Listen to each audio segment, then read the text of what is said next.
Turn him here, turn him. Nice. Alrighty, so you guys are gonna come with me to my first ever wrestling tournament as a retired MMA athlete. And these are gonna be the top 3 things that I'm going to be doing to make sure that not only am I warmed up, that I also have the right amount of fluids and carbohydrates for the match. What I typically do when it comes to a mindset before a tournament. Definitely number 1 is going to be the fueling. What are we doing before? What are we doing during? And what are we doing after? Right off the bat, after your whole match is done, it kind of really doesn't matter what you have, right? Unless we're competing another day.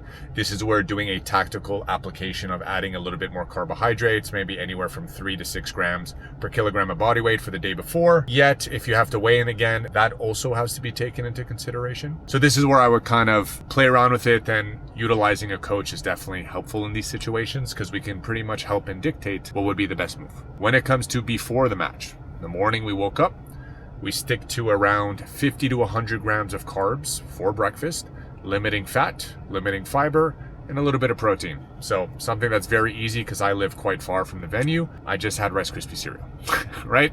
That gave me around 68 to 72 grams. I'm not too sure.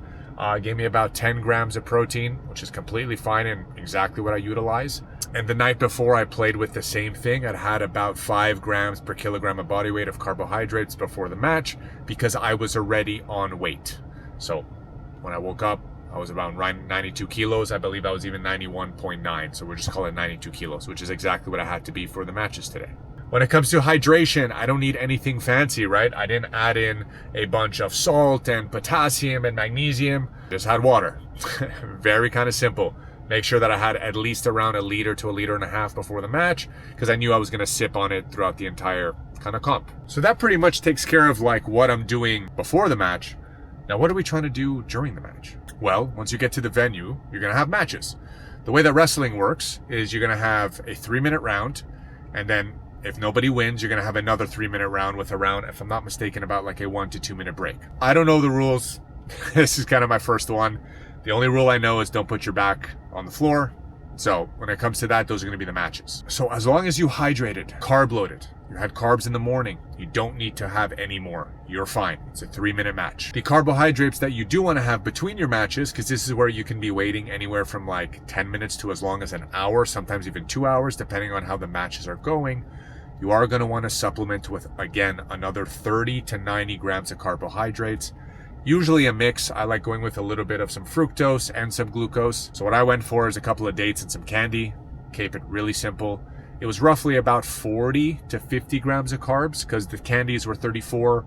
The 2 dates, if I'm not mistaken, were like another 15, about 50 grams of carbs again. And I would do that after each match. Didn't really need salt. I'm not sweating a boatload like if I was doing a marathon run or a high rocks or whatever it may be. So keeping it super simple and just having water is completely fine. After my second match, what I did do though was the prep of the non-stim that I had.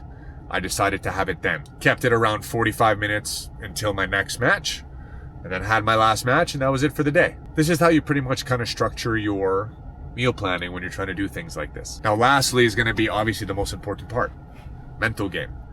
I'm coming into this tournament, not in my domain. I don't know the rules. I know that I can't put my back down.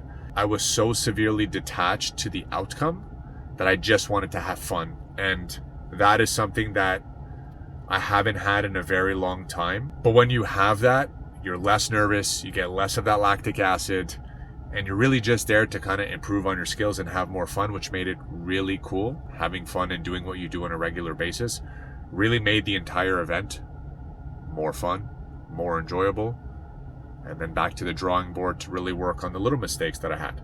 So that's something that I would definitely recommend people to kind of look back on and see how their mental game is when they're competing, and then also how they are when they're completely detached. Really much is a big difference.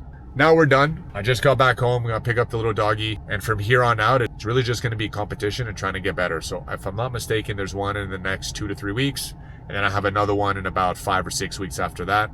And we're just going to keep on going on the kind of grappling and wrestling route. And I'm going to keep posting these videos like these to give you guys more tips during the actual process so you can kind of see how it goes. Definitely make sure that you guys click that follow button. I'll catch you in the next one.